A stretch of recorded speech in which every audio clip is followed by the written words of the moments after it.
I'd like to bid a shalom to the bride of the Messiah, a shalom to the 144,000, and a shalom shalom to the nation of Israel. For you are the bride of Yahuwah, and Yahuwah is the God of Abraham, Isaac, and Jacob. Shalom. Today, my brothers and sisters, we shall talk about the rapture doctrine. And what led me today to go ahead and to talk about this unto you was when last night, I've been working on some things and my spirit got stirred up. As some of you already know, I've been sending, what's the word I'm looking for? I've been working on Enoch's 10-week prophecy and YHUH timeline. And by doing that, the Father revealed unto me that you need to be aware of what season you're in now. You need to be aware of what is coming now. Okay? And when you study all the books, not only the King James Bibles, other sacred books, they give us the Most High dates. So when you read Enoch's writings in his first, second, and third book, when you read those three books, he too are giving prophecies that pertain to the Messiah as well as to what is yet to come. Okay? And by knowing these dates now, we can truly see where we're at. We can also look at the heavens as well as the signs in the earth, and they too are aligning and letting us know or confirming unto us what season we're in. So when I was starting working on this, the Father made me realize we are closer than we think. Now, we would not know the day and hour of the Messiah coming, but the Messiah said we should know the season and we should be watching and praying. Okay, so those who are watching is not going to be caught off guard when he comes, just as he gave the parable of as a thief breaking into a person's home. Those who are watching, you will not be off guard. You not be off guard. In other words, you would be ready, just as the five wise virgin who have oil in their lamps. Okay, so with doing this work for the Father, he brought to my attention that we are in day 13 of creation. Okay, and day 13 falls in the 13,000 year to 3999. We are in day 8 of Adam, from the day of Adam. Okay, and that start from in the year of 7001 to 8000. According to Enoch's 10-week prophecy, we are in week 8. Okay, and I have the Roman date, and how I got that Roman date, I'm going to have to scroll back up. But for the Roman date that falls under this column here that I'm talking about, it starts from 1532 AD to 2531 AD. And what I have so far, okay, based on the dates that came from the sacred writings, for the year of 2020, when we get to the 7th month, we will be at 7,488 year of from Adam. Okay, right there. I also have Beta Israel record. For them, they have in the year of 7,092 from Adam. Brother Yahushua has the year of 7,520 from Adam. And with the synagogue of Satan, who are the converts, known as Yahad, YAHAD, they have 5,781 in the upcoming year in history, Athena. Hold on, I need to shut my door for a second.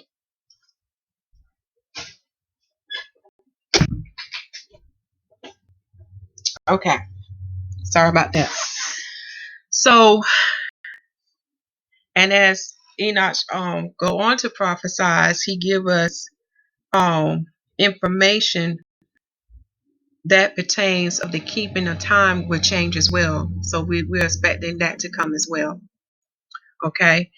I do want to let you know I'm still working on this, but when I got to this piece, my spirit was stirred, and I just had to let you know of what day we are in.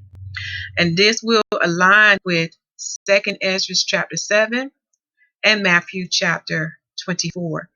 Remember, Ezra, and the Greek way, how they would spell his name would be the Esdras. That's how they would say it in the Greek way. He was given the piece or the part that Daniel was not given that aligns with the book of Revelation. Okay. So like I said, you have to look at all these parts from these sacred books to see the whole picture. All right. Now, you're probably wondering, how was I able to get a Roman date? Again, when you go into sacred books and you add up time, you can narrow it down to the year when the Messiah was crucified and resurrected, and when he set the captives free for Sheol. That's very important for you to know. Y'all need to know what more took place on the day of his crucifixion going to the day of Sheol. Okay? Because then you begin to understand of what we shall talk about in the no rapture doctrine. Okay? But that's how I was able to get a date for a Roman date, so I can align what the fourth beast calendar has in time to the Most High time, so you can see where we are at. Now, I am aware of what science say, but now the Most High truth is coming out, because if you look at the ancient civilization that the Most High brought judgment against, such as ancient Nineveh, ancient Tyre, ancient Babylon, and Sodom and Gomorrah, etc. Scientists have come to realize that those ancient ruins that they have found of those civilization is only a couple thousand years old, and they are lined up in the time period that the Bible talks about when they were destroyed.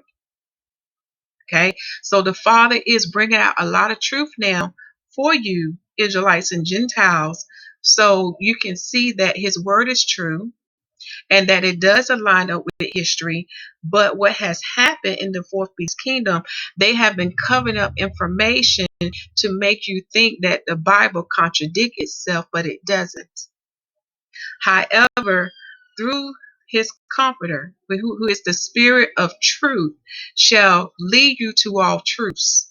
Okay, despite what the heathens does, despite what they did to our sacred books, the truth can still be revealed, but you have to be under the spirit as written in John chapter 2 verse 27, and also in St. John chapter 14 to chapter 16.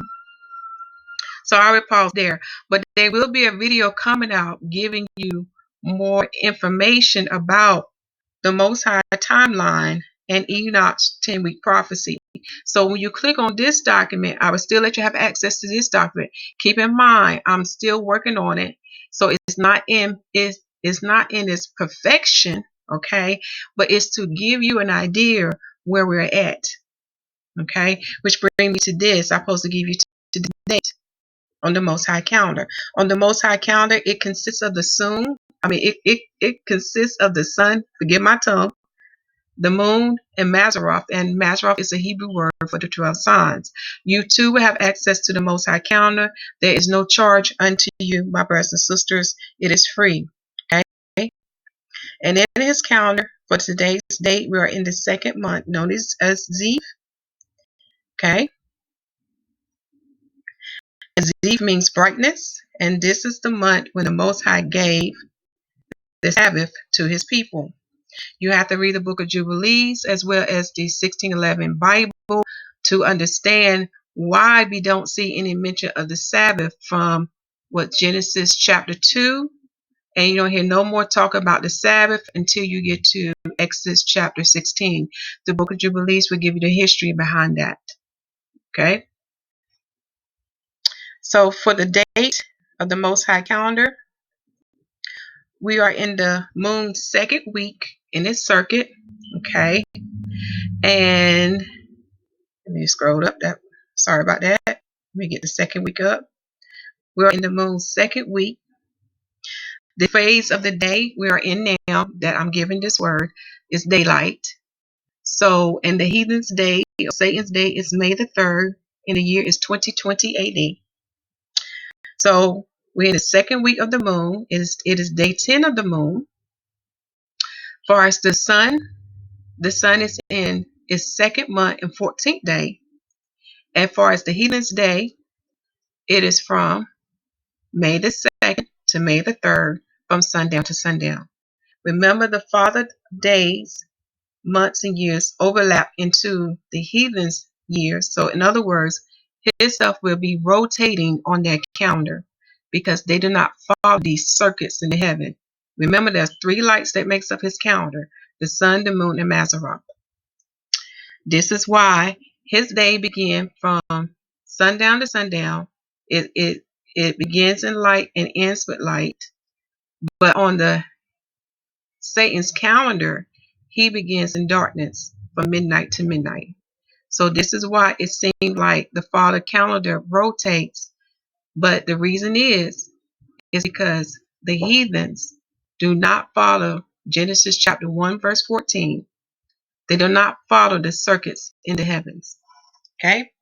Remember, the Father made these lights in the heaven for man, so man will have the understanding on how to keep time. Our Father in heaven don't need that. He knows about time.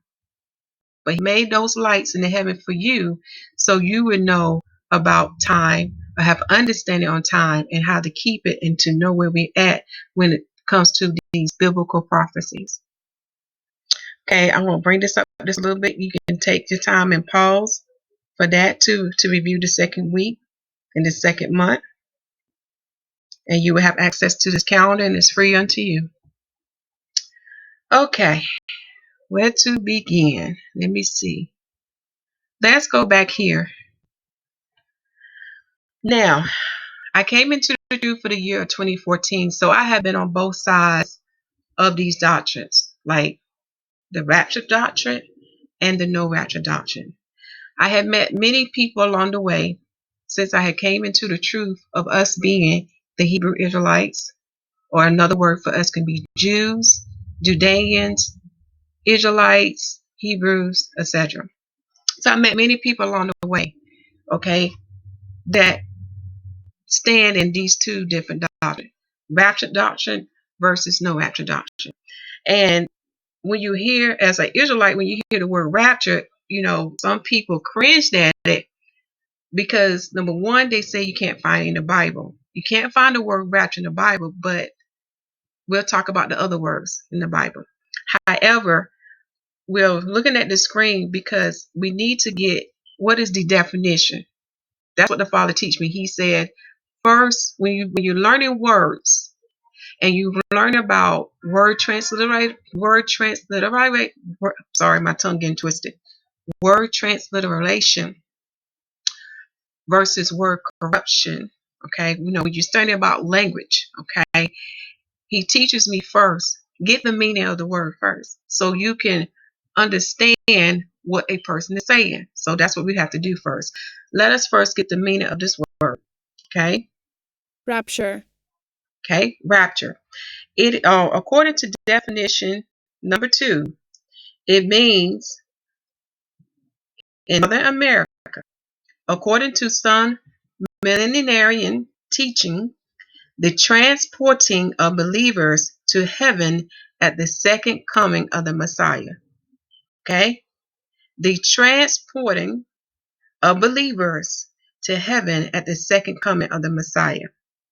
Take this time to pause your screen because I want you to get that definition. Okay?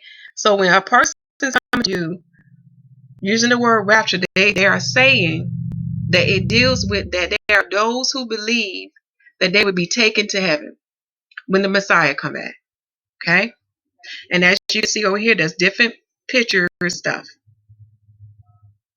Take this time now to pause your screen. Now going to the title page of the word, the Rapture Doctrine, because like I told you before, I have been on both sides with this doctrine. All right. Before I came into the truth as an Israelite, and even after I came into the truth. And the reason why I'm doing this video, because he's stirring my spirit, because he wants you to know the whole truth of this subject, so you can make a righteous decision. Now I'm letting you know, those who believe in the rapture and those who do not believe in the rapture, they will still enter into the kingdom. You know what I'm saying? Huh?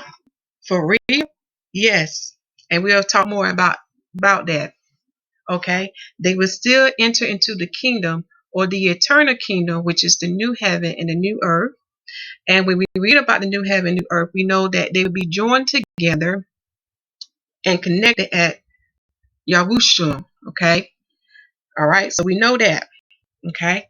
So we'll talk about why these both groups of people can still be in the new eternal kingdom. In the video description box, and also check the pinned comment section, you will have access to Yahuwah's calendar, also to what I show you with the timeline and Enoch's 10-week prophecy. Also, there's a video I want you to watch dealing with the apocalypse of Elijah, because it does relate to this topic that pertains to the rapture doctrine, okay, that I definitely want you to read. And I have a link to that book so you can read it for yourself. You can even print it out. All right.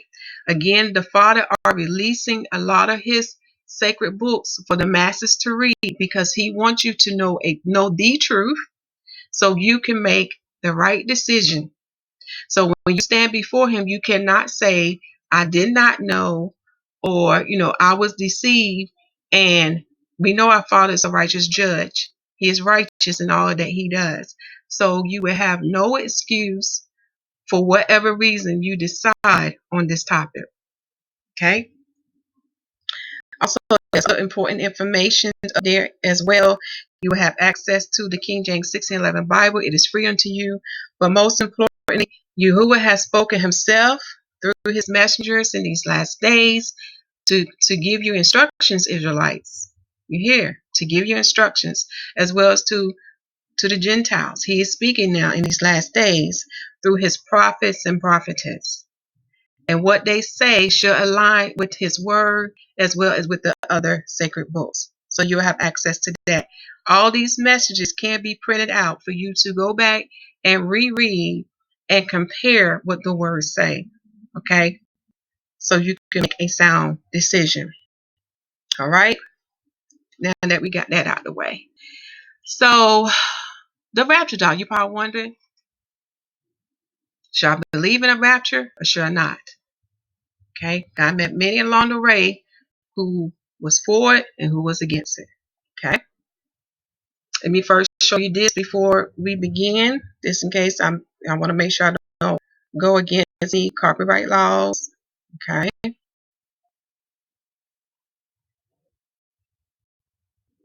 Take this time to pause your screen. Okay. One of the greatest areas to understand about the rapture doctrine, whether it is true or whether it is false, you must go into Torah. Remember, the Father said he always give us 2 and 3 witnesses. Okay? In Torah, one of the greatest example to confirm unto you is a gathering of the people to be taken to heaven. Okay? Is it? Which brings me to this. We're going to look at different types of words. Okay? When we're talking about rapture, I need to put that in here too. We're going to look at different types of words. Rapture, redeemed from the earth, redemption. When I hear redemption, it reminds me of Luke 21 when he say, "Look up in the sky, for your redemption is nigh." We also, when we think of the gathering, we think of Exodus, the gathering.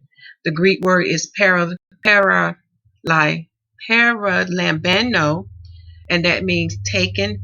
So when you read Matthew 24, we have to look at the words and go back to the translated text of where it came from, even back to the Hebrew.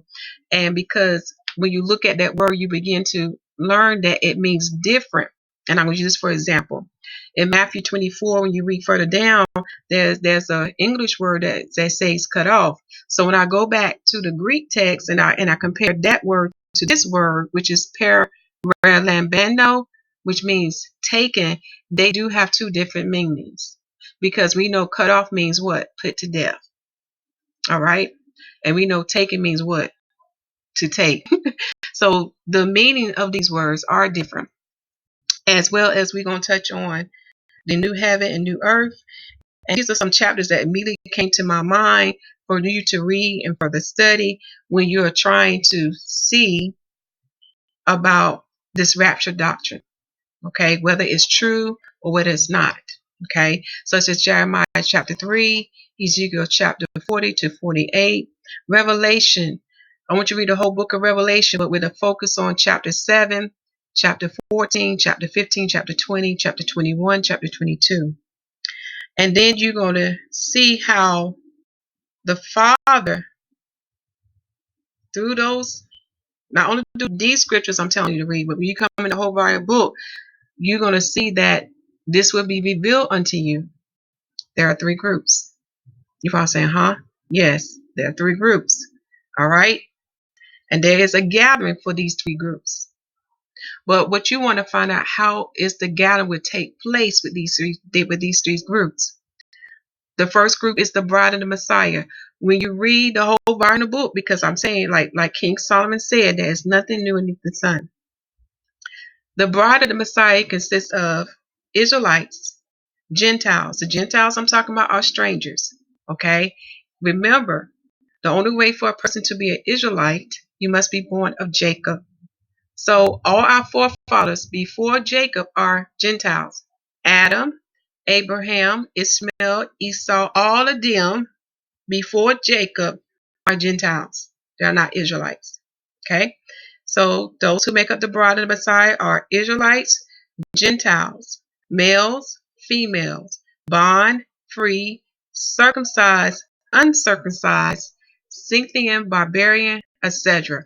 All of those who receive the Messiah, who is the salvation of Yah, who is the righteousness of Yah, which is the new covenant, they become his bride. All right? And the Father want me to give you this mystery. The reason why Yahuwah gives the Messiah a bride, because remember, he does just as his Father does. His Father has a bride, which is the nation of Israel. Therefore, he is given a bride. For those who study Torah, you know this. The Messiah was what? Crucified. He did not have a wife, nor did he have a child to carry on his name in the earth. Okay, that was one of his sacrifices he did unto us, Israelites and Gentiles. Therefore, when you read Isaiah writings in Isaiah chapter 53, the Father will reward him.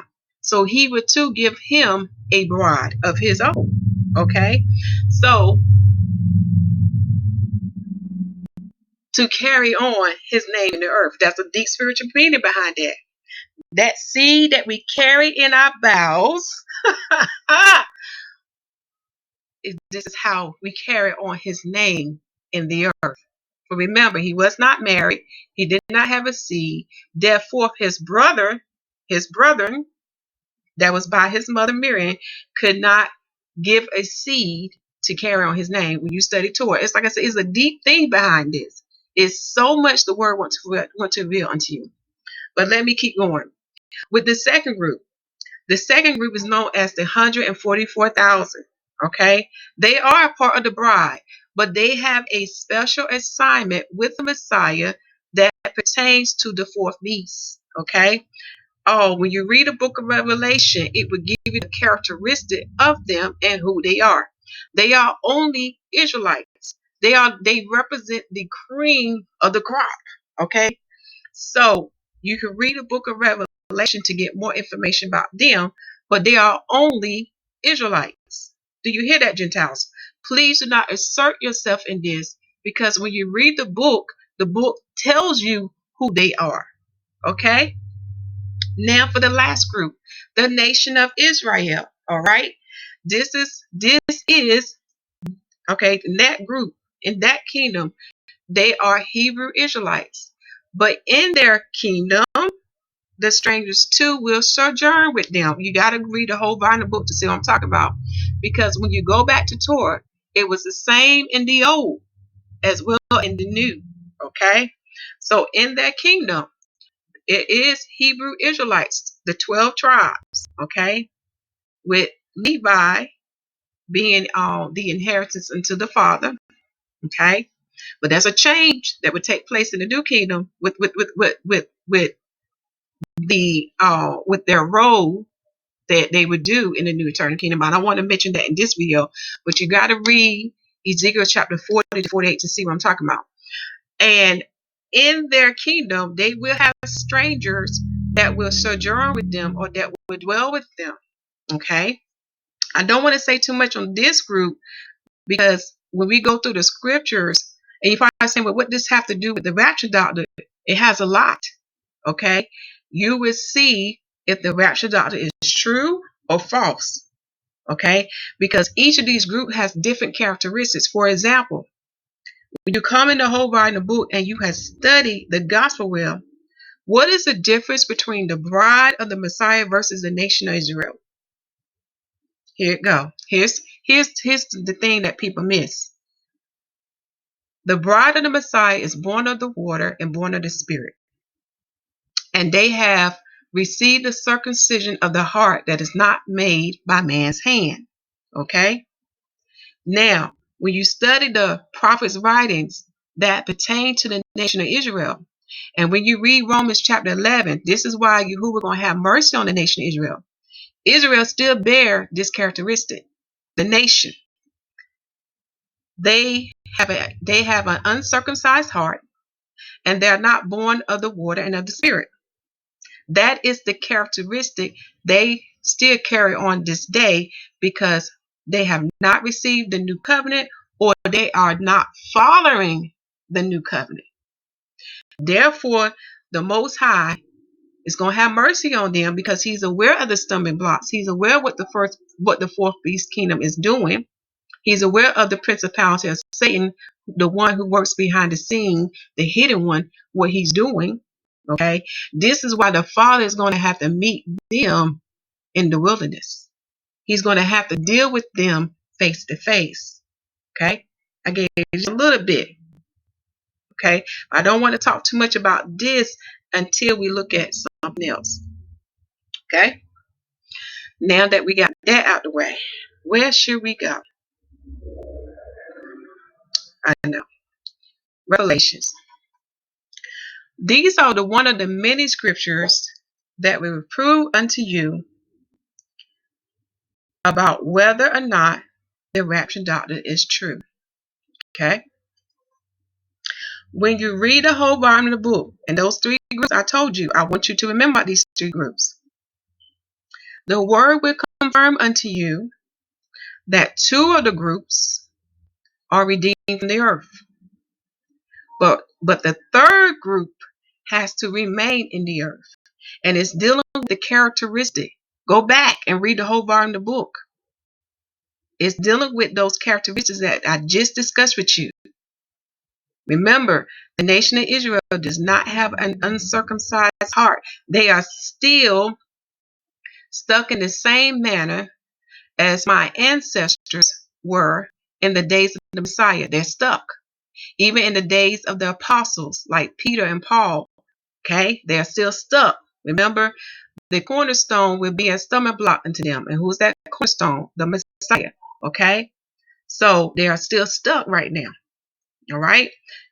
So the two groups that are redeemed from the earth are the bride of the Messiah and the 144,000. But that third group, the nation of Israel, has to remain in the earth. And I'm not talking about, you have to go back and read all the prophets' writing, especially Ezekiel and Isaiah, all of them, and you will see what I'm talking about. Okay, but let us first read Revelation chapter 14, because this is showing you about the 144,000. Okay, they are the second group, and this will confirm unto you that they will be redeemed from the earth, taken from the earth, gathered from the earth. Okay, exodus from the earth. All right, but before I begin in that, the Father just remind me of what I was telling you earlier. What is the greatest example in Torah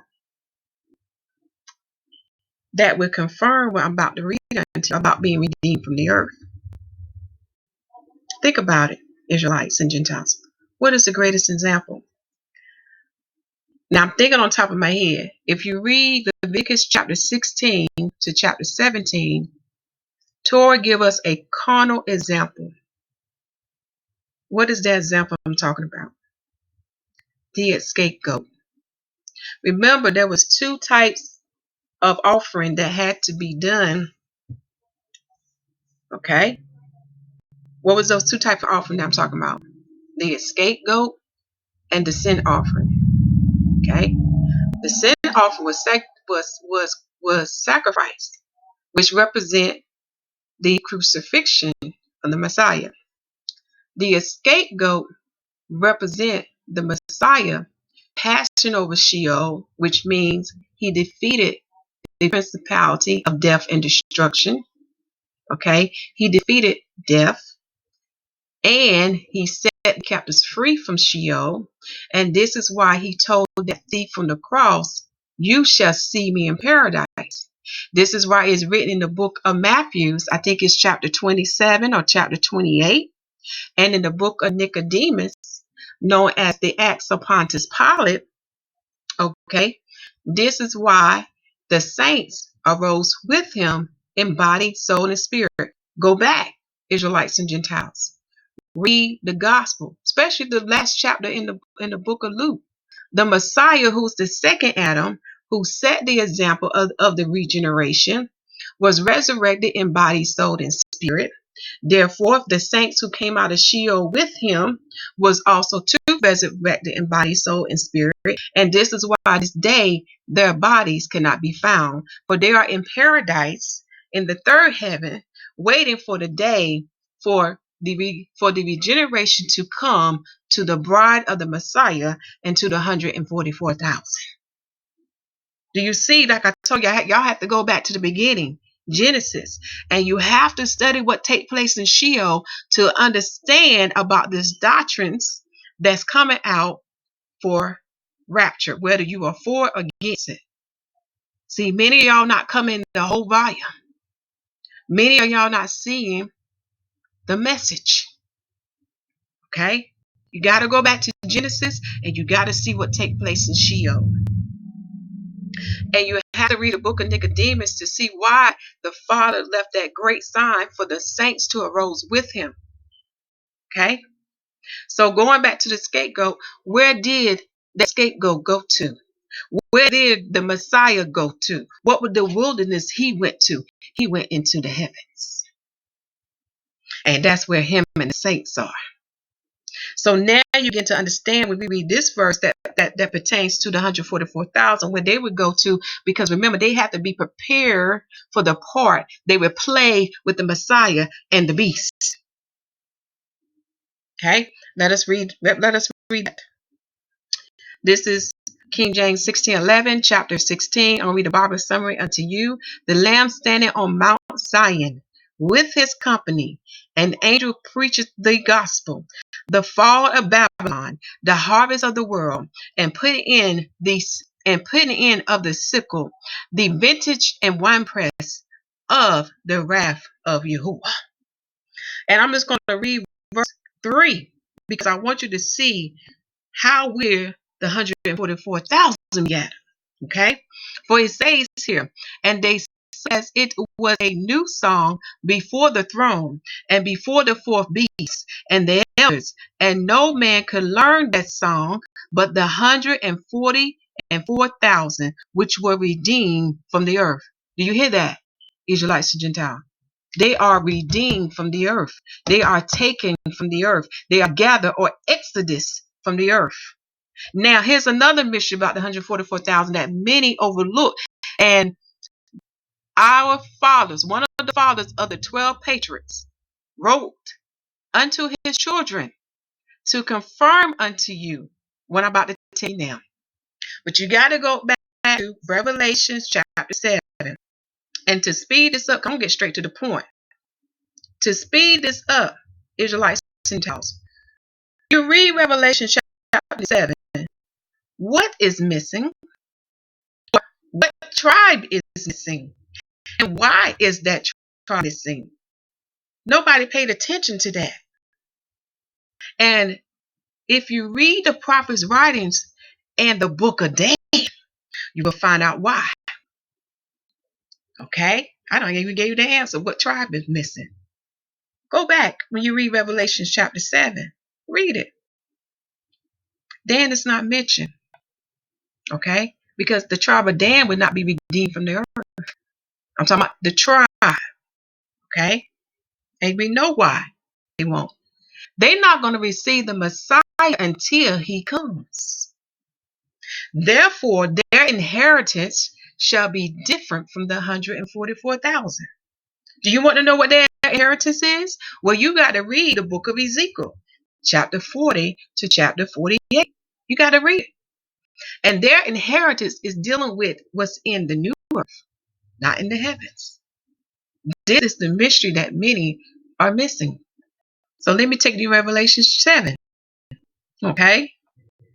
But that was another sign to let me know there are gatherings depending on what group you are in according to your faith. Yes. Okay? So when you read chapter 7, you will see Dan is not mentioned. Again, they would not come in as a tribe of people until the Messiah established his reign upon the earth. Okay? Now, for an individual Danite, he would be in the bride of the Messiah if he repent and receive the new covenant. Okay? But he would not be in the 144,000. There's a difference. Okay? So I'm going to say this again. If you know you are from the tribe of Dan, and you want the highest inheritance. See, that's a mystery that many don't understand. That's why the word say we're going to be rewarded according to our deeds and faith, and especially our hearts. Those are the three things that I look at: your heart, the deed, which is your works, and your faith. So if you are a Danite and you know you are from the tribe of Dan and you want the highest inheritance, the group that you can enter into is the bride of the Messiah. But I know many not receive him. So therefore, if you're alive at that point in time, you would come in after he established reign upon the earth. Okay? So this is what Revelation chapter 7 is. Okay, you can read that chapter summary for yourself. Then we're going to look at what's next I want to take you to. Let's go to Ezra. I think it's chapter 5. This is telling you about the bride. So then we're going to look at the bride. So when we read the book of Luke, let me go to Luke first. Luke 17. One of the characteristics that we learn about the bride when they receive their regeneration in body, soul, and spirit, going back to the status of Adam. When I say the status of Adam, who is Adam? What the word tells us, Adam is the son of God, the son of Yah. That's for you will return to that original status. And what shall your covering be? What shall your reward be, O bride? And see, Second Ezra talks about that in Second Ezra chapter 2, which go in hand with Revelations chapter 7, with those many nations and tongues that he saw, who John saw. So let me go to that down here so you can see the precepts. But when you read verse 16, let me see here. Make sure that is right. I know that's Esdras, And I know it's got to be chapter 2, but when you read verse 16 or 17, it will refer you back to the book of Esdras. Okay? And let me go to my Bible. I want to make sure you have it, because I wrote all that stuff down.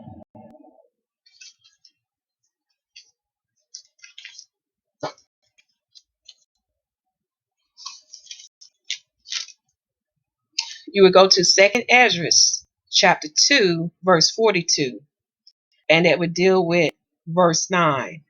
Verse 9. So let me come over here and write that down for you. So you will have it. 2nd Esdras, chapter 2, verse 42. But read that whole chapter, and you will see that the bride of Messiah is made up of Israelites and Gentiles and all those other groups of people that I just mentioned earlier in this video. Okay? Now let's go to Luke 17. Then we're going to get the characteristics of the bride. Now, when you read the book of Luke chapter 17, the Messiah revealed unto the Jews what they will be. Okay? And I'm trying to get there now. Let me get there. Luke 17. Okay, here's another clue.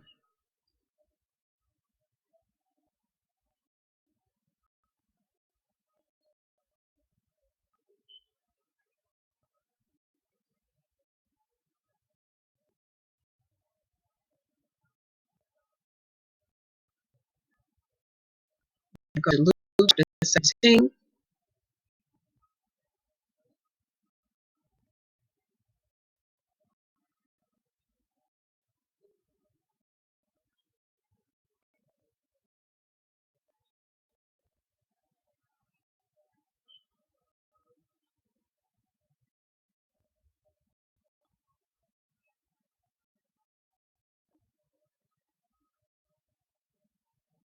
Let me see, can I find it? Go to my book. For some reason I can find things quicker in my book because I write down notes and stuff and how to get to certain places quicker.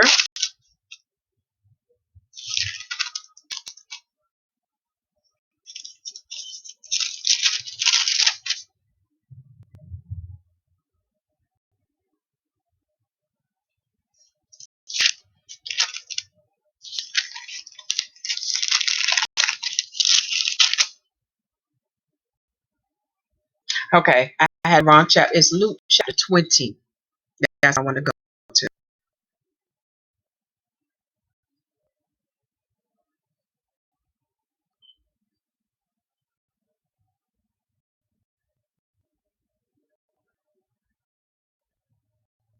This is what I point out to you. And this is something that the Messiah told them when they was asking about the resurrection.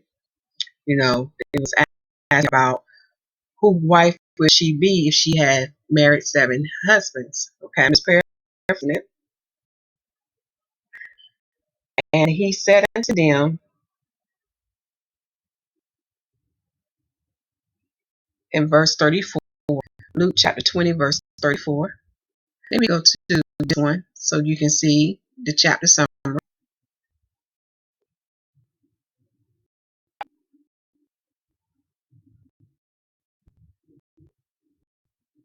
For it says here, the Messiah voucheth his authority like a question of John Baptist.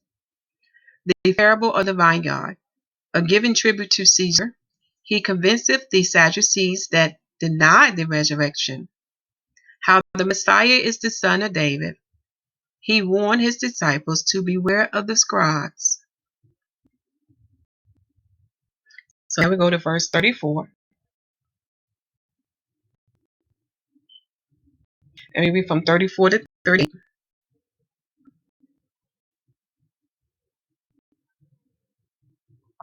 And Yahushua answering said unto them, the children of this world marry and are given in marriage. So of this world we are given unto marriage. Now you got to read Enoch, and Enoch will confirm what the Messiah is saying here. But they which shall be worthy to attain the world and the resurrection from the dead, neither married nor are given in marriage. So with the bride of the Messiah and the 144,000, they are not given into marriage. Verse 36, neither can they die anymore, for they are equal unto the angels, and are the children of Yah, being the children of resurrection. Now, you have to understand how the bride and the 144 become children of Yah. Then the book of Romans talks about this, but also if you read 1 John chapter 3, that seed that dwell in your bowels is the same way how we become the children of Yah. It goes back to Genesis. Go back and read. Even Ezra talks about the makeup of Adam, what made him the son of God. Again, the second Adam restored what was lost unto us when our father or our foreparents transgressed against Yah. Okay, verse 37. Now that the dead are raised, even Moses showed at the bush when he calleth Yahuwah, the God of Abraham and the God of Isaac and the God of Jacob. For he is not a God of the dead, but of the living, for all live unto him. So that is so true. Those that are his children, his servants, we shall have eternal life. Okay? So, one of the characteristics of the bride of Messiah, they have no need for marriage. They're not given unto marriage. But guess what? The nation of Israel will be given into marriage. Yes, in the new kingdom. You probably saying, huh? Yes. I keep telling all my brothers, so y'all got to read Ezekiel chapter 42, 48. I'm going to show you some stuff. But let me get back focused on the bride, because I'm going to have to go to, I think it's Ezekiel, not Ezekiel, it's Ezra in the Apocrypha. Let me go there if I can find it quicker, because I got it highlighted and stuff.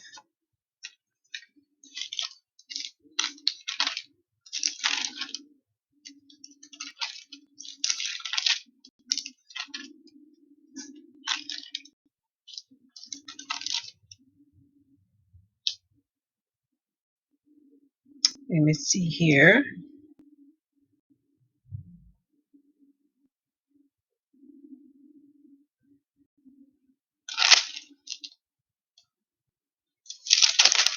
I believe it's Second Ezra chapter 7. Yes, it's Second Ezra chapter 7, verse 26. Notice what the words say about the bride. And as I'm going to that, notice that when y'all reread the book of Revelation, notice that the bride has a part to say, and how the 144,000 has a part. See, the Bible is letting us know the distinction between the two groups. And notice the part that the nation of Israel played in Revelation chapter 20. Notice what is said. You know what I'm saying? I mean, really pay attention to all the details. Okay, Second Ezra chapter 7, verse 26. Because remember too, the bride has to be prepared for her part. She has to receive her garments. Again, go back, read Revelation. Understand what those garments are.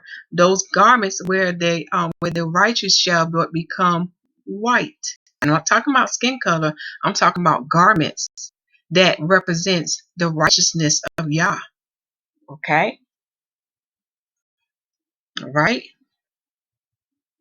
That crown of glory that shall never fade away. That's a great mystery in that, y'all. That many miss. That many over, because you're so focused on the carnal thing that you don't know, that you're not aware what is the greatest inheritance to have. And the Messiah taught you. The kingdom is inside of you. If you understand what I'm saying, then you know what the greatest treasure to have. But let's keep going. This is dealing with the bride. It says here in 2nd Ezra chapter 7, verse 26. Let me go to the summary so y'all can see the summary.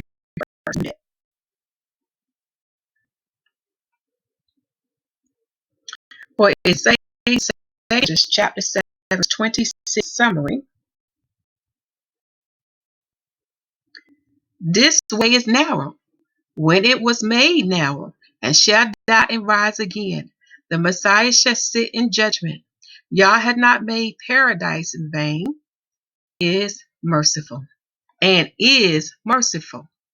Yah has not made paradise in vain, and is merciful. So let's go to 7 verse 26.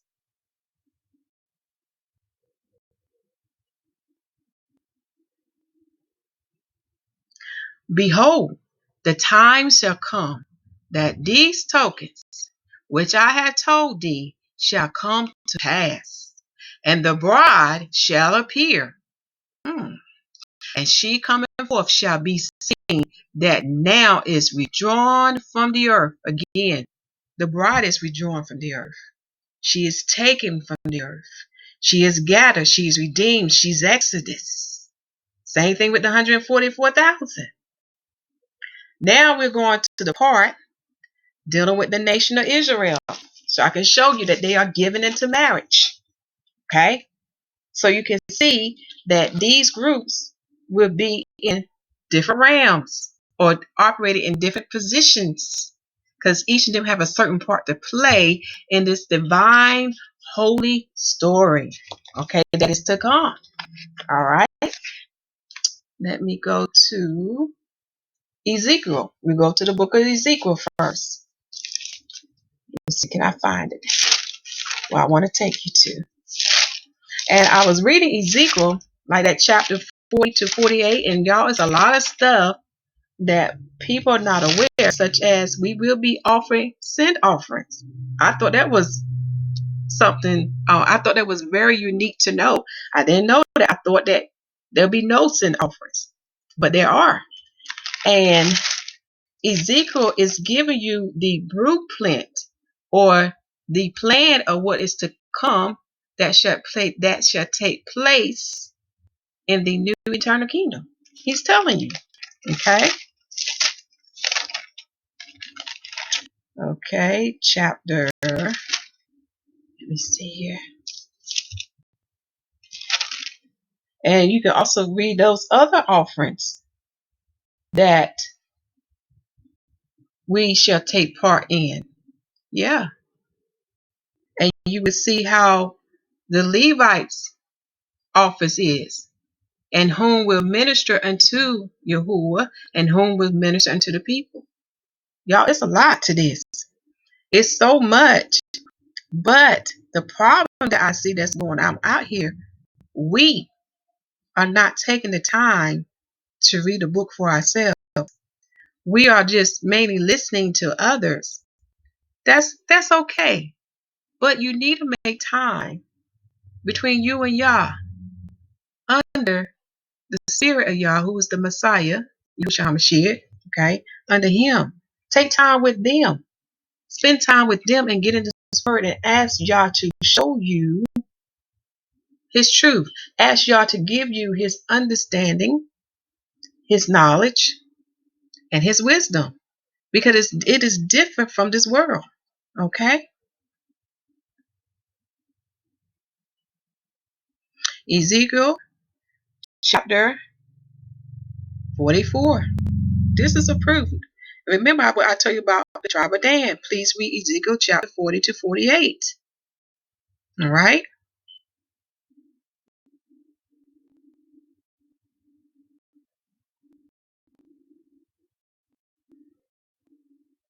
We're going there now.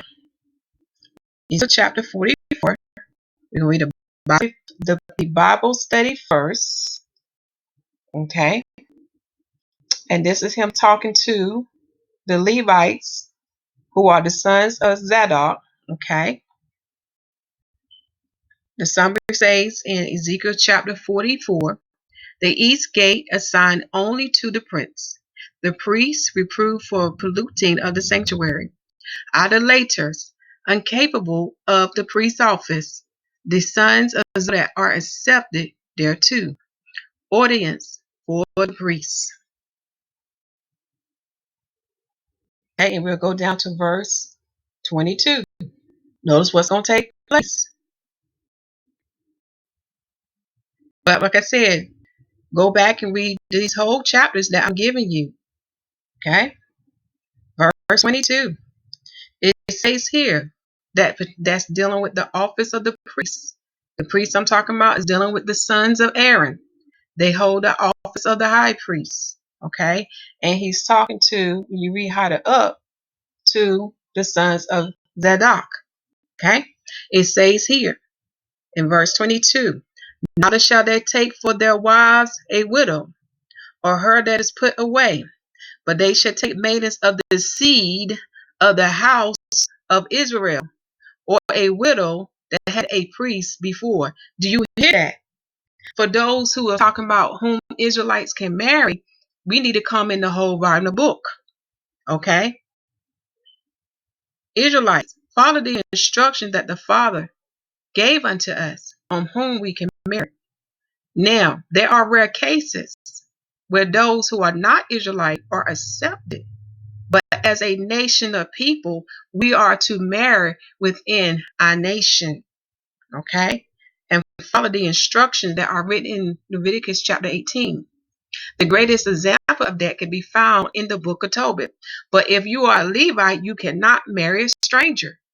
We can see evidence of that in the book of Ezra, in the Apocrypha, in the book of Nehemiah, and the book of Ezra in the Old Testament. Levites cannot marry outside their tribes.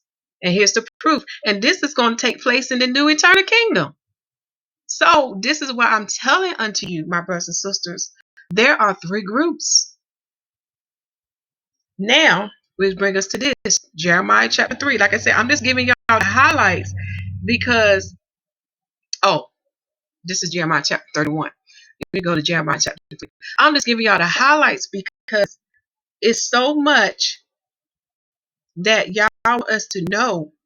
But because all these doctrines that's coming out, they're only giving you a part. And the part they're giving unto you is not entirely correct. Okay? And this will be tied into your faith.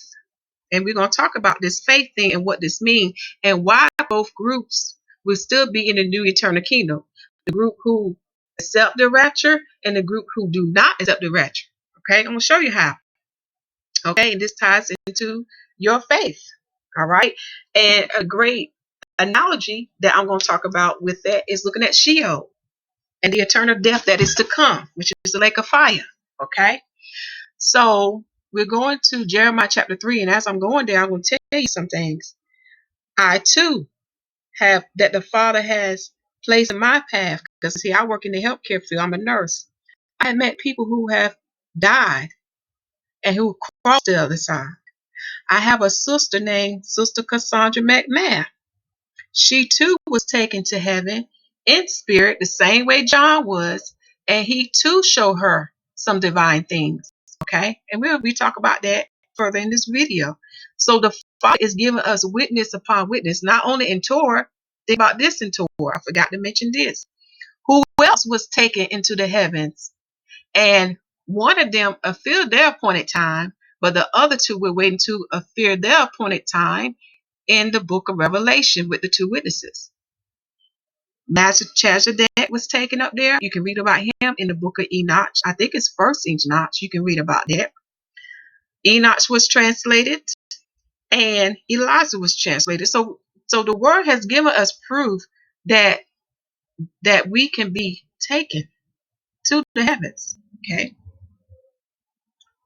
Now let's go to chapter 3. Now this is looking at the nation of Israel in the eternal kingdom, in the new earth. What's going to place them?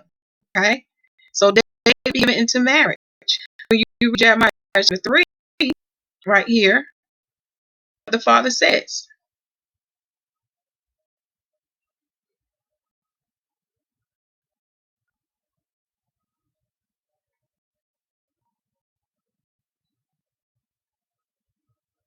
Here it goes. Jeremiah chapter 3, we're going to start at verse 14. Turn, O backsliding children, saith Yahuwah, for I am married unto you. Do you hear that, O nation of Israel? Yahuwah is married unto you. And I will take you one of a city and two of a family, and I will bring you to Zion.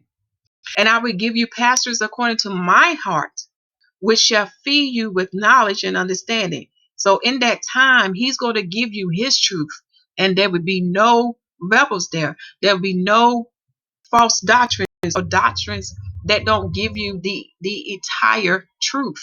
Okay. Verse 16, and it shall come to pass when ye be multiplied and increase in the land.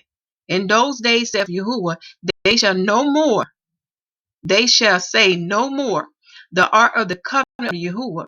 Neither shall it come to mind, neither shall they remember it, neither shall they visit it, neither shall that be done anymore.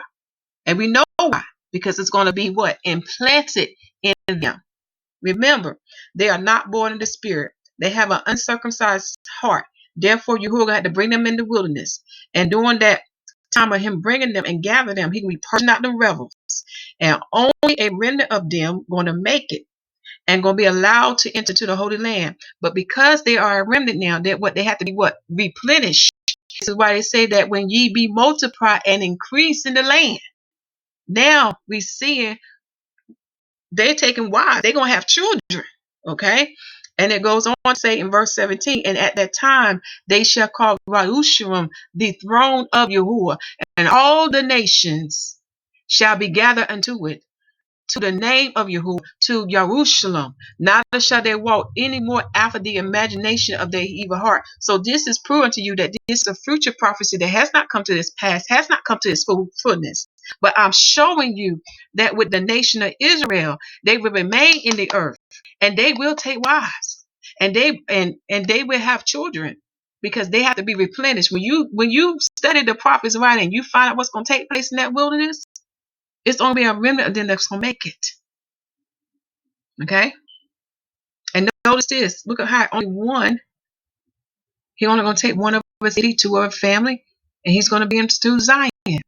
Now, when you read Revelation 12, those that don't make it into the wilderness, and of that group who are not in the bride, who are not in the 144,000, they have to face the beast, because they kept the testimony of Yahushua. But for some reason, they wasn't taken, they wasn't gathered, they wasn't redeemed. Okay? But they have to face the beast, the serpent. When you read Revelation 12. This is like when you read Revelation 12, when you study about the eagle wings, and I know people are going to say, well, the eagle's a bird of the prey, but you're not coming the whole volume. When you read the book of Elijah, you're going to see. You will need to go back. I'm going to have to pull those verses up. Pull all the verses up that talks about the eagle wings in the Old Testament. I know Exodus have it. I believe Isaiah. I'm going to try to bring it up. But when you read Jeremiah chapter 3, there's some priests. I know it goes with the second book of Maccabees that talks about the ark. Okay, what it is. Because that will be brought to them. Okay, the tabernacle in the days of Moses will be brought to them. But when he get them right, it's going to be removed. Because then the ark will be in them. You know what I'm saying? His laws will be implanted in them. Okay? Because they are the ark. They are the vessel that would contain his laws, statutes, and judgment commandments. Okay? So it would be placed in them. So at this time, the nation of Israel is not born of the water of the Spirit. Okay? They have an uncircumcised heart. All right?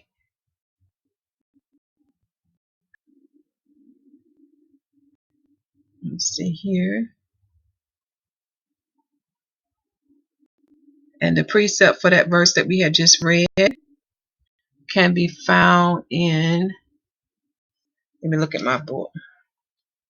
You read Second Maccabees. Okay. I don't see it listed here.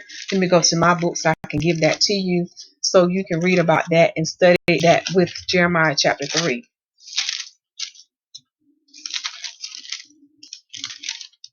Now, let's see here. Jeremiah chapter 3.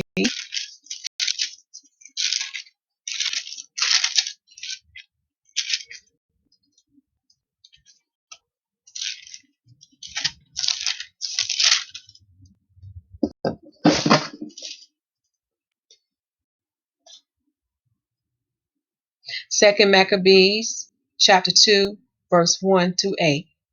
Second Maccabees, chapter 2, verse 1 through 8. Just in case, let me go in now. If I need to read that pertains.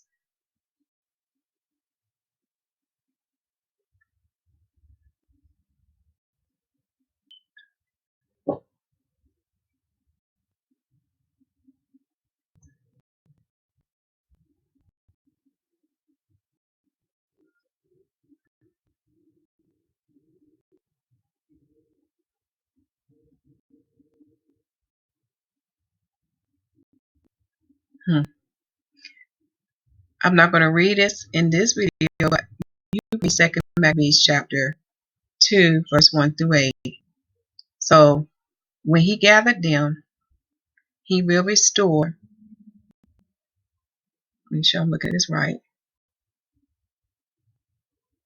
The tabernacle, the ark, the altar of incense. Okay. And when he gathered his people again, he's going to restore that back unto them. And the time would come, they would have no need of the ark. Okay. You have to read the prophet writings to see what would take place to the nation of Israel when he bring them back into the wilderness and into the Holy Lands. All right. So I just show you proof that that group will remain in the earth. Okay. All right. We'll have a remnant of the nation of Israel to be in the area of the earth, to be in Yahushua. But for the rest of them who are not in the bride of the Messiah, who are not in the 144,000 group, they will have to face the beast, which give you understand that when you read the prophet writing of Isaiah later on, when everything is said and done, the Gentile will bring the Jews back to their homeland. Okay? That's another part that will come later on. Okay? Which bring me to this with you, where we talked about the faith pertaining to the three groups. Let's go back here. So for those who do not believe in the rapture, it's basically saying that we will be gathered and taken to the heavens. That's what we're saying. The same way the Messiah was taken, the same way the saints was taken, because the bride and the 144,000 has to be prepared for their part they have to play that is written in the book of Revelation. They have to receive their garments. Okay? For those who don't believe, you will still be in the kingdom. Okay? Who don't believe in the rapture. Because as we say here, look at the nation of Israel. Yahuwah will have mercy upon them. And in his mercy, he will give them a new spirit.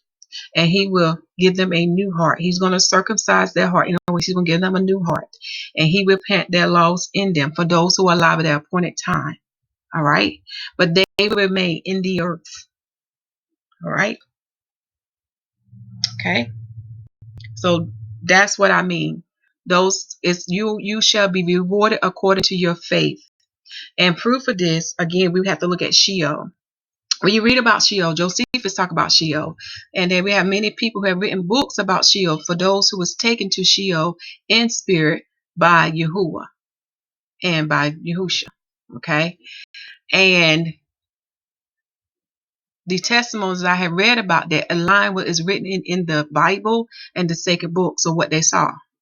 And if you did not believe in the Father and the Son, in other words, if you didn't receive the new covenant and you died and you went to Sheol, whatever condition your body was in, that's how you are in Sheol.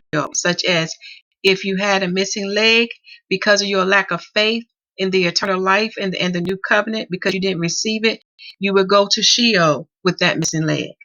Yeah. Because of your lack of faith, your body would be in corruption. All right. In other words, you know how you look as a decaying body, the dead, because of your lack of faith. So whatever you believe, that is what you're going to be rewarded. That's what you're going to receive. All right. So when we look at these three groups, when we look at the bride and the 144,000, we believe, we know there is a gathering, there is a taking to the heavens. We shall too go up there because we got to participate in this the lamb marriage of the feast, as written in Revelation 19. Okay. I got to say it right. Let me look it up because I keep getting words when I'm speaking on top of my head. I want to make sure I tell you right. So when you go to Revelation chapter 19, the bride and the 144 will partake in the marriage of the lamb, in the marriage supper of the lamb. Okay. All right. And you will learn more about those garments that I'm telling you about. That will take place. All right. But for the nation of Israel, because they did not receive the covenant, or for whatever reason they didn't follow the instructions of the Messiah, okay, for them, the Father has to do more work upon them. And when you read the book of Nicodemus, you will begin to understand why the Father would have mercy on Israel, as written in Romans 11, because when you understand that hidden one, that principality of death and destruction, Satan, how he works behind the scene, how he keeps people in darkness, how he can harden their hearts. This is why. So the Father is aware of the stumbling blocks that are in the fourth beast kingdom that keeps his people from hearing the truth. Okay? And that's what I love about the Father. He is so righteous in this. Okay? So you will have a group of people who will come in before the Messiah establishes reign upon the earth. And then you have a group of people who will come and afterwards, after Messiah established things. So that's what I'm saying. We are rewarded according to our faith. So those who come in before the Messiah do all of this and establish his reign, our reward shall be greater than them. Okay? Again, this comes by faith. And to understand what I'm talking about, my brothers and sisters, I'm just giving you some of the stuff to read. You're going to have to get in this book and spend time with the Father and read this whole thing. So there is a gathering in the earthly wilderness. There is a gathering to paradise. Just like he told the thief on the cross, you shall be with me in paradise. Okay. Now for Sister Cassandra, she too was taken to heaven in spirit, and she too saw the rapture, the gathering of the saints to the heavens. She saw that. And they were Israelites and Gentiles, those that received the new covenant that the Messiah established on Aviv 14. Okay? Let's see what else the Father want me to take you to. This part. Then this brings me to this. I also had encountered many people about coming out of Babylon. I'm telling y'all, since I came into the truth to know that I'm an Israelite, and that started in the year of 2014. So I met many people that talks about that doctrine about coming out of Babylon. So this is what I want to say unto you, my brothers and sisters. Yahuwah is a jealous God. He don't want no one to take his honor and glory. So when you read a prophet writings such as Ezekiel and many others, you will learn this about him. He first have to prove himself to the world and to the nation of Israel of who he is. That he is this mighty God. That he is the I am. Secondly, he will be known by the world that he was the one that gathered Israel. He don't want no man to take his glory. So that those who are talking about coming out of Babylon, this is a test. This is something that how you can know if it's from our Father. Okay? When they are telling you to come out of Babylon, their plan has to include those of all calibers of life. You probably say, well, what do you mean? Because I'm telling y'all, the people that I had encountered, I had mentioned this to them, and they didn't have a plan. Okay? They didn't have a plan for whatever they was presenting to the people with the coming out of Babylon, even with the sovereignty doctrines. Okay? So I wanted to take you to Jeremiah chapter 31. And you'll see what I'm talking about. All right? So with the coming out of Babylon, and They getting you stirred up, they stirring up your spirit, and you feel like you just need to come out of Babylon. Okay, based on what they tell you, based on what they show you in the word. And you go to them, and here's the test. Whatever plan they have for you to come out of Babylon, it will work for everyone, despite their situation. Now, here's the test. Whether you are poor, whether you are in prison, whether you are on your sick bed, for people who have health issues.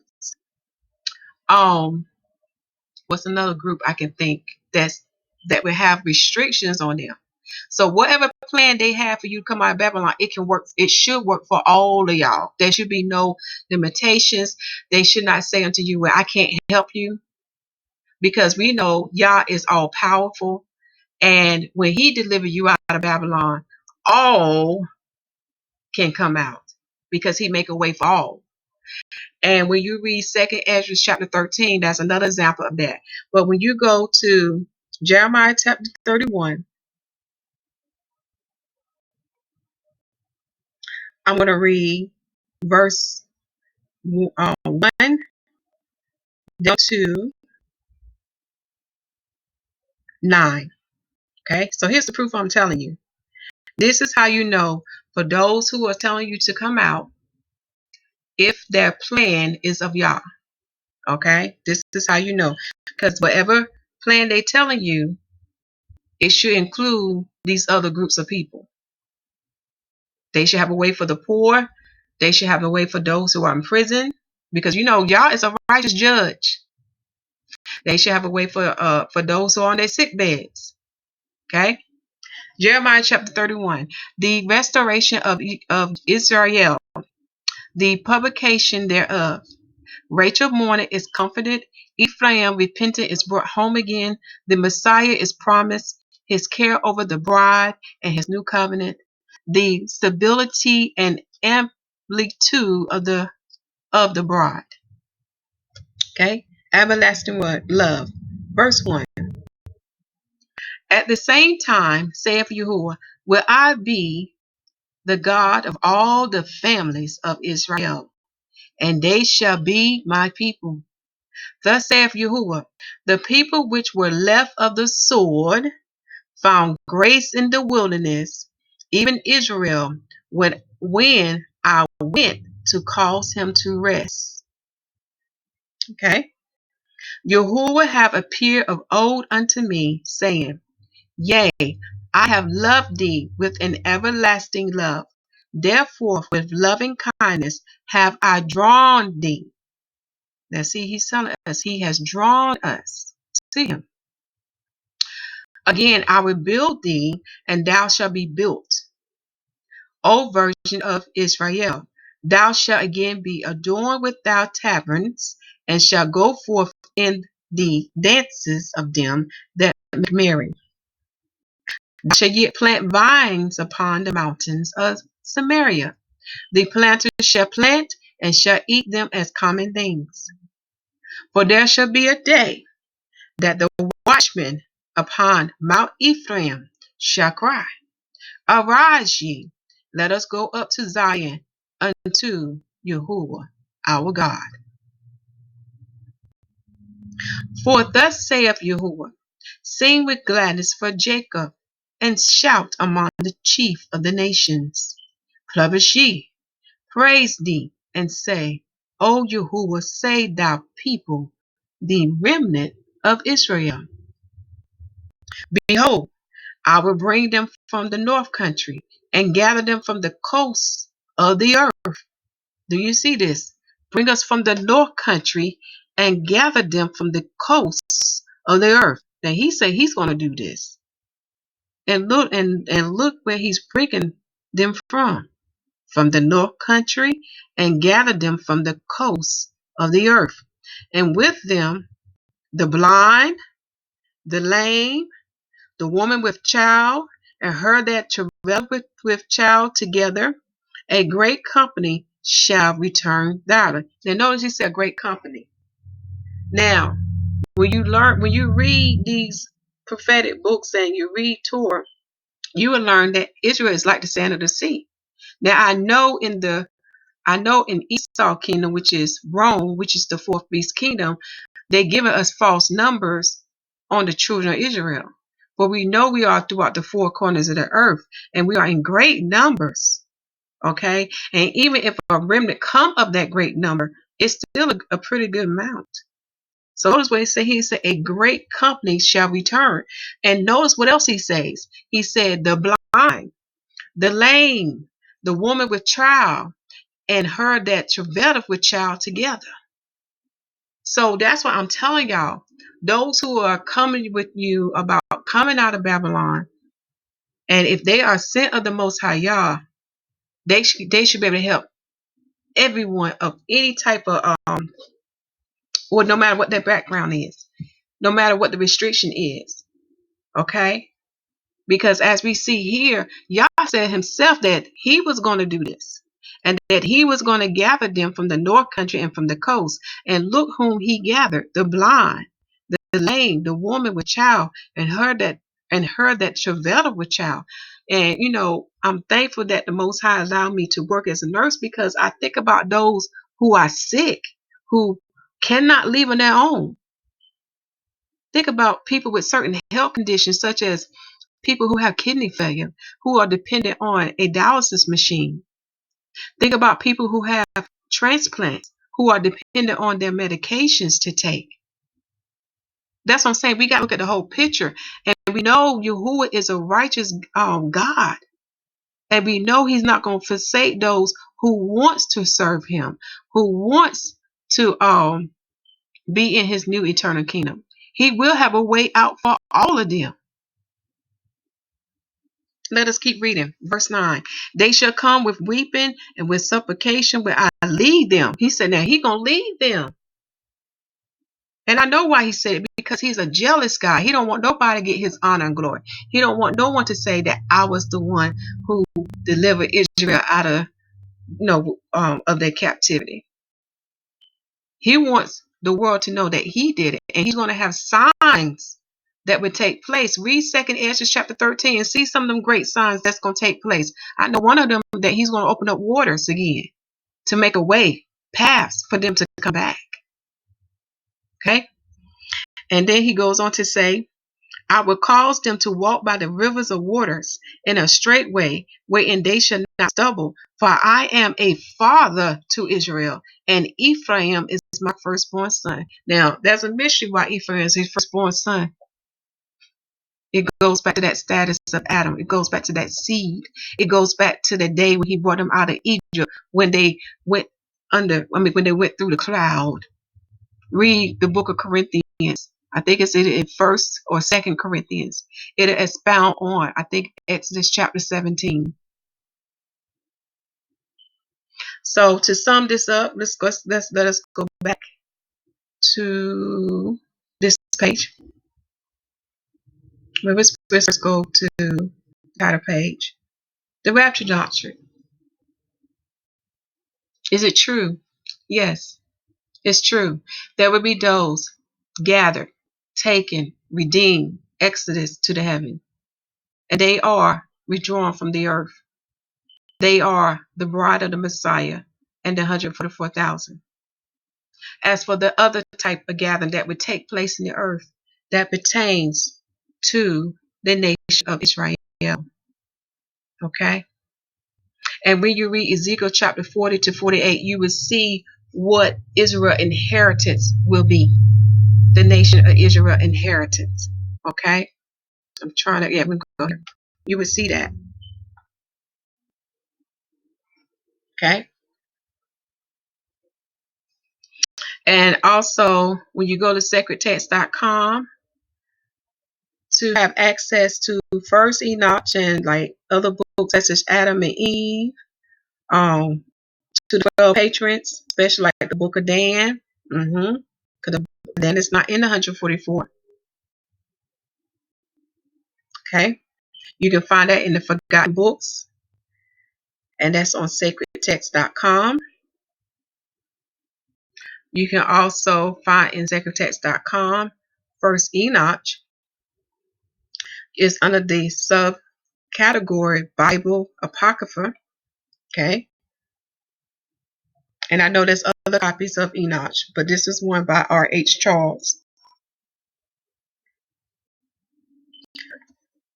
So to sum everything up about this rapture thing, if you don't believe in it, then it's not going to happen for you. If you only believe in the gathering in the wilderness of the earth, and if you're alive at that appointed time and you are chosen by Yah, then that's what you shall receive. Again, this goes according to faith, your works, and your heart.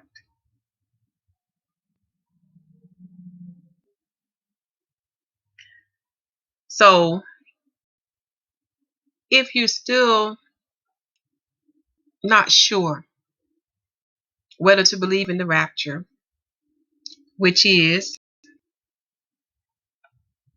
to be gathered into the heavens, just as that scapegoat who is the Messiah. If you're not sure and you're still in between these two doctrines, the rapture doctrine versus the no rapture doctrine, seek Yah for his truth. Spend time in his word and allow his comforter to teach you all things. Because as you see in this time that I have shown you, when we looked at Yahuwah's timeline and Enoch's 10-week prophecy, time is drawing nigh, y'all. But I don't know about you, but I'd rather be in the group that comes in by faith and to receive the highest inheritance. Because I truly understand the greatest treasure. It's not gold. It's not buildings. It's them. Having them. The Elohim head. Because if you have them, you have everything. All right, I said enough. Continue to preach the gospel that the kingdom of heaven is at hand, for it's truly at hand. Truly at hand. For we see the signs manifesting in heaven and earth. Make sure the people receive salvation as written in Romans chapter 8 and baptize them in the name of Yahushua HaMashyah. For the Lamb set an example of the Holy Spirit baptism and the water baptism. And the apostles continued to both.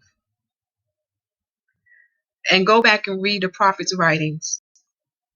Go back and read the gospel to understand what is to come in the new heaven and new earth. Then you will understand why there's going to be three groups. The first group is the bride of the Messiah, and they are Israelites and Gentiles, males and females, bond and free, circumcised and uncircumcised, Scythian and barbarian, etc. For they are those that receive the Messiah, the new covenant. Then the second group is the 144,000. They are only Israelites. They are the cream of the crop, and they have a special assignment to play with the Messiah when he takes down the fourth beast. And then the third group that shall remain in the earth, which is the nation of Israel. For in the wilderness, Yahuwah will purge out the rebels, and he will get them right. And they will be on one accord, and they will be a nation to rule in righteousness with Yahuwah and Yahuwah to be over them, and those that Yahuwah and Yahushua had chose to be their leaders and their pastors. Okay? Then the other nations of the earth will come under the nation of Israel, and they too will come to worship and come to bring their offerings unto Yahuwah. For the King of Kings and the Lord of Lords will have a rod of iron, and he will force his father reign upon this earth. And there will be no more death, no more sorrow. Okay? We shall enter into the eternal rest. which is day 10, or week 10, which is day 15 from creation. Shalom.